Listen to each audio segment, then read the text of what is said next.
Hello दोस्तों, मैं हरीश मिश्रा स्वागत करता हूं आपका अपने YouTube channel fine art education point में। आज हम आपके लिए लेकर के आए हैं नदियां, प्रसिद्ध नदियां जो एग्ज़ाम के पॉइंट ऑफ व्यू से ज़रूरी हैं। अब ये नदियों का मतलब जनरल नॉलेज से नहीं कि हम सारी नदियां पढ़ेंगे, हम उन नदियों के बारे में पढ़ेंगे जो हमारे एग्ज़ाम के पॉइंट ऑफ व्यू से ज़रूरी हैं। और कला के शिक्षक जितने भी लोग बनना चाहते हैं उन्हें इन नदियों के बारे में पता होना चाहिए, क्योंकि ये वो नदियां हैं जो किसी न किसी सभ्यता को जीवित रखी, या प्रागैतिहासिक जो गुफाएं हैं जैसे भीमबेटका, सिंघनपुर, पंचमढ़ी, होशंगाबाद, इनके किनारे जो नदियां थीं, या प्रसिद्ध मंदिर जैसे कि हम बात करें कोणार्क का सूर्य मंदिर किस नदी के किनारे था। तो ऐसे प्रश्न भी एग्जाम में पूछे जाते हैं। तो उन नदियों पर हम बात करेंगे जो एग्जाम के पॉइंट ऑफ व्यू से जरूरी हैं और पूछी जा सकती हैं, तो उन पर बात करेंगे। तो शुरू करते हैं अपनी आज की क्लास। जैसा कि प्रीवियस ईयर के पेपर में आपने देखा भी होगा, सित्तनवासल गुफा किस नदी के किनारे है, बादामी गुफा किस नदी के किनारे थी। तो ऐसे प्रश्न एग्जाम में आते हैं, तो हम उन सब पर आज चर्चा करेंगे। तो आज का हमारा टॉपिक है भारतीय कला के इतिहास में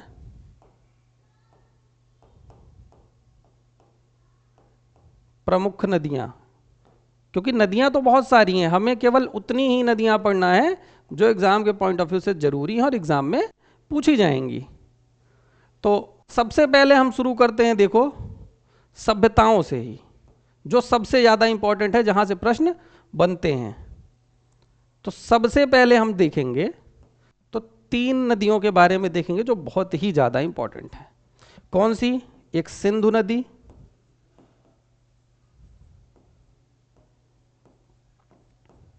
दूसरी नील नदी,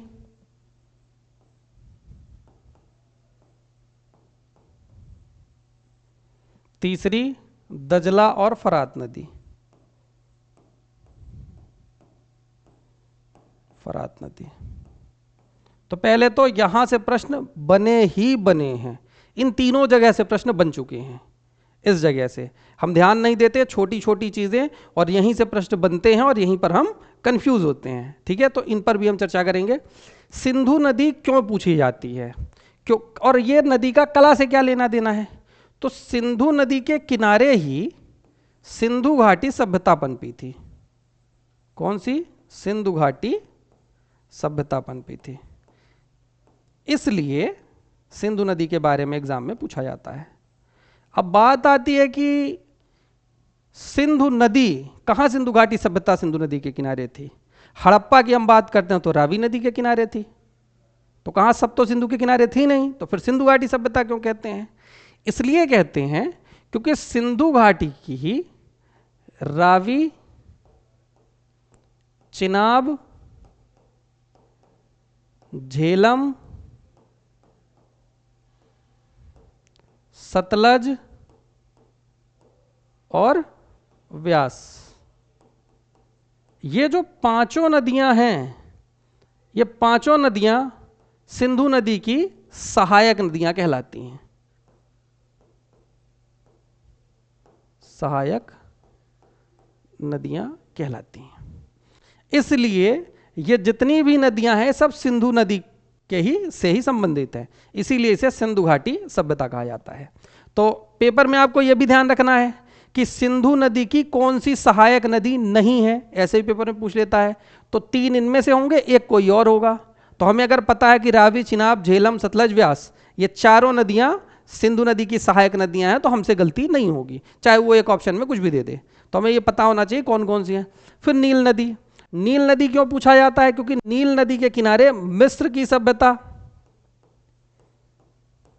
मिस्र की सभ्यता पनपी थी। अब मिस्र की सभ्यता कला से संबंधित हो गई, इसीलिए नील नदी भी पूछी जाती है पेपर में। अब नील नदी को मिस्र की सभ्यता का वरदान किसने कहा था? यह कहा था हेरोडोटस ने, यह याद रखना, हेरोडोटस नील नदी को मिस्र का वरदान कहा था, ठीक है। अब दजला फरात ये क्यों पूछी जाती है?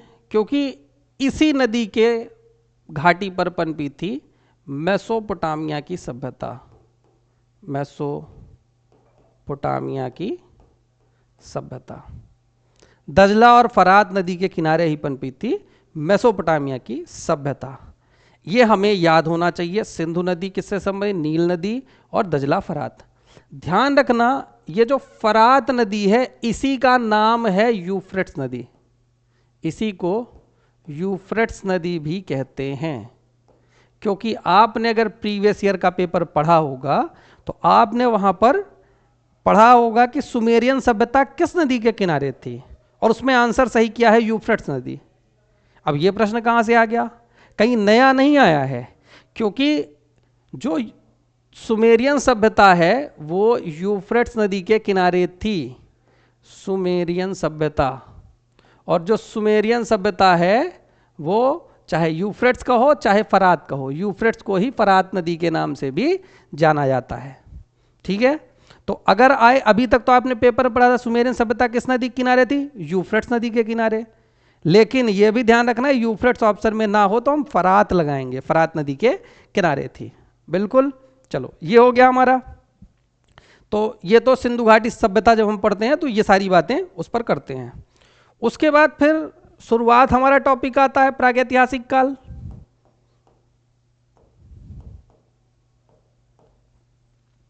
जब हम प्रागैतिहासिक काल की बात करते हैं तो इसमें हम पढ़ते हैं गुफाएं। तो मिर्जापुर पढ़ते हैं,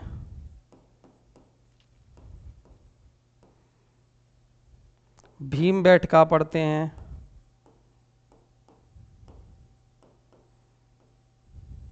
सिंघनपुर पढ़ते हैं,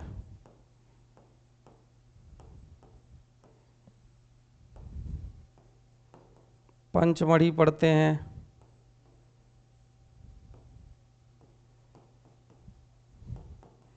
होशंगाबाद पढ़ते हैं। इन गुफाओं के बारे में हम पढ़ते हैं। तो यहां से किस नदी के किनारे हैं ये भी पढ़ते हैं उस समय पर, लेकिन अचानक जब पूछता है तब हमारे दिमाग से स्लिप हो जाती है चीजें कि क्या था। तो उस पर भी हम ध्यान रखेंगे कि इनकी कौन कौन सी नदी, केवल नदियों पर चर्चा हो रही है आज। तो मिर्जापुर जो है वो सोन नदी के किनारे है। एक मिनट, किस नदी के किनारे है? सोन नदी के किनारे है। अब यहीं पर कभी कभी एक प्रश्न ये पूछता है कि मिर्जापुर की लिखुनिया गुफा किस नदी के किनारे है?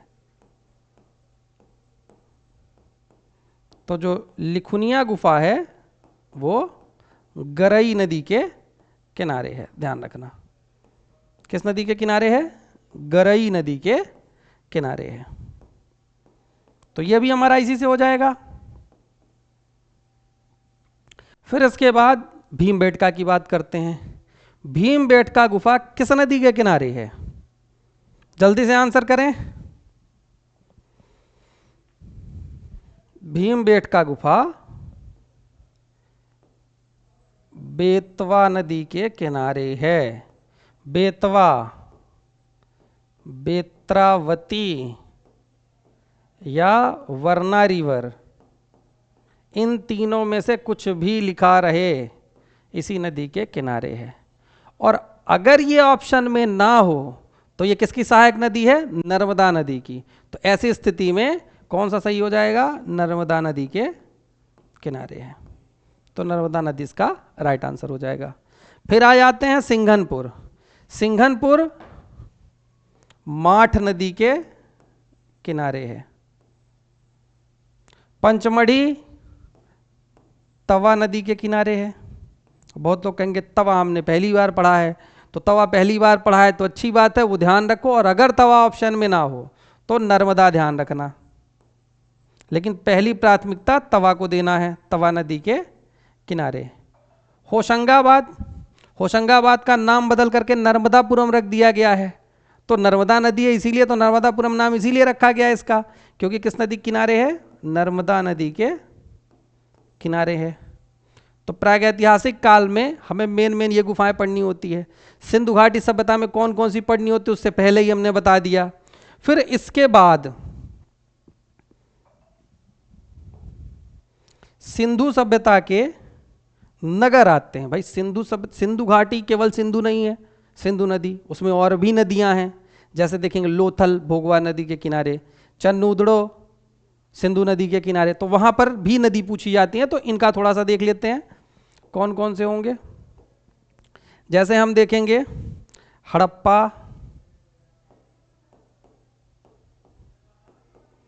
मोहनजोदड़ो,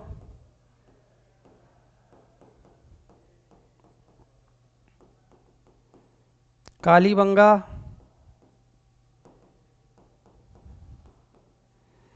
चन्नूदड़ो,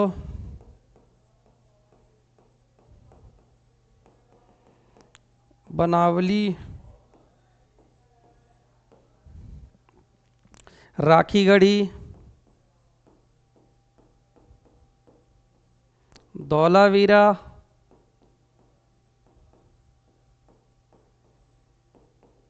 लोथल,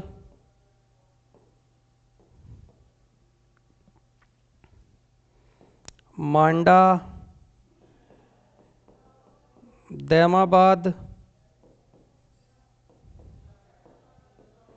मांडा, दैमाबाद, सुतका गेंडोर।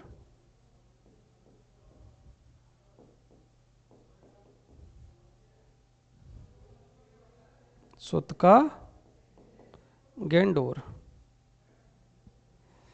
अब ये सिंधु सभ्यता के प्रमुख नगर हैं और इन नगरों से भी पूछा जाता है कि लोथल किस नदी के किनारे था, चन्नूदड़ो किस नदी के किनारे था, कालीबंगा किस नदी के किनारे था। तो कहीं से भी पूछे तो यहां हमें ध्यान रखना है हड़प्पा किस नदी के किनारे है, हड़प्पा है रावी नदी के किनारे। मोहनजोदड़ो सिंधु नदी के किनारे।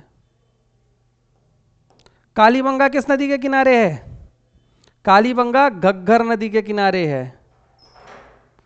कालीबंगा घग्गर नदी के किनारे है। चन्नूदड़ो, चन्नूदड़ो की बात करेंगे तो चन्नूदड़ो सिंधु नदी के किनारे है। चन्नूदड़ो के बाद देखेंगे बनावली, बनावली किस नदी के किनारे है, जल्दी बताएं। बनावली सरस्वती नदी के किनारे है। ये सिंधु सभ्यता वाला वीडियो आप देखोगे जिसमें हमने पूरा याद भी कराया कि किसके खोजकर्ता कौन है और उसको किस नदी के किनारे है, तो वो भी वहाँ से आपको याद हो जाएगा। फिर राखीगढ़ी, राखीगढ़ी किस नदी के किनारे है, ये भी सरस्वती नदी के किनारे है। ये हम वहाँ पर भी एक बार ट्रिक से याद कराए हैं और ना हो तो इसको अलग से नोट करके पढ़ लेना, यहाँ से प्रश्न पूछा जाता है। धौलावीरा किस नदी के किनारे है, धौलावीरा ये मनसर और मनहर नदी के किनारे है, मनसर व मनहर नदी के किनारे। और अगर ये दोनों ऑप्शन में ना हो तो ऐसी स्थिति में लूनी नदी के किनारे है, लूनी नदी के किनारे है, ये आपको लगा देना है। ठीक, इतनी बात हो जाएगी। इसके बाद फिर हम आगे चलते हैं। लोथल, लोथल किस नदी के किनारे है, लोथल भोगवा नदी के किनारे है, तो लोथल का राइट आंसर होगा भोगवा नदी। अब मांडा, दैमाबाद, सुतका गेंडोर ये क्यों पूछता है भाई, सिंधु सभ्यता का जो पूर्वी छोर है, पश्चिमी छोर है, उत्तरी छोर है, दक्षिणी छोर है, तो यहां से भी प्रश्न बनते हैं।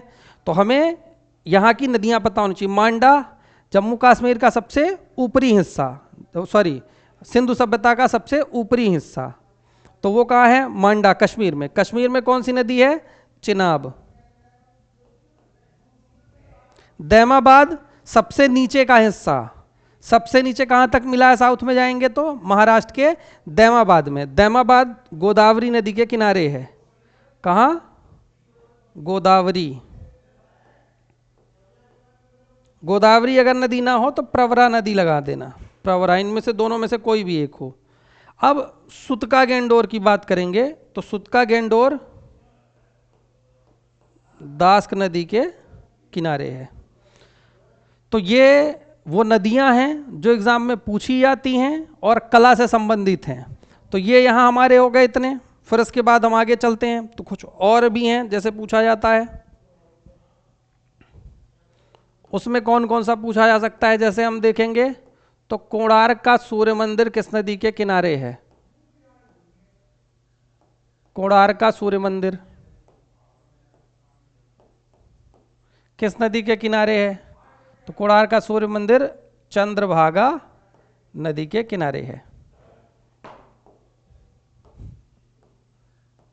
चंद्रभागा नदी के किनारे है। गुफाओं पर आते हैं। गुफाओं में कौन कौन सी पूछी जा सकती है, जैसे अजंता। अजंता किस नदी के किनारे है? अजंता गुफा, जल्दी से बताएं, अजंता गुफा किस नदी के किनारे है?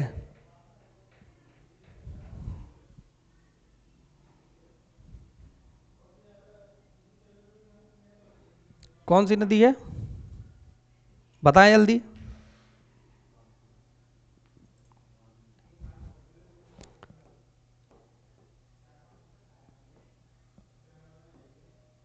अजंता,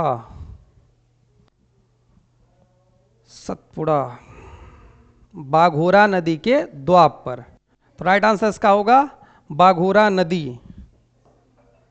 ध्यान से ना उतरे इसलिए रिवीजन करना बहुत जरूरी होता है, हमें खुद भी भूल रहा है देखो। तो बाघोरा नदी के किनारे है अजंता। फिर बाघ गुफा देखते हैं। बाघ गुफा किस नदी के किनारे है? बाघिनी नदी के किनारे है।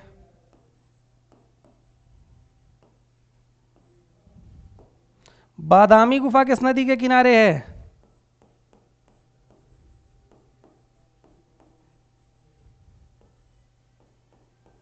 बादामी गुफा किस नदी के किनारे है,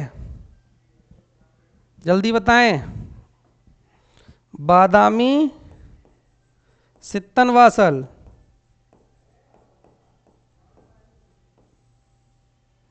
सिगिरिया में तो कोई नदी है ही नहीं, क्योंकि नदी है तो दूर है वहां से, तो उस पर बात करेंगे नहीं। मटाला जिला वो याद रखना है बस, सिंगरी पर्वत। फिर एलोरा एलिफेंटस संबंधित है नहीं, यहां पर इन दोनों का बताना है। बाग में कौन, बादामी किस नदी के किनारे है?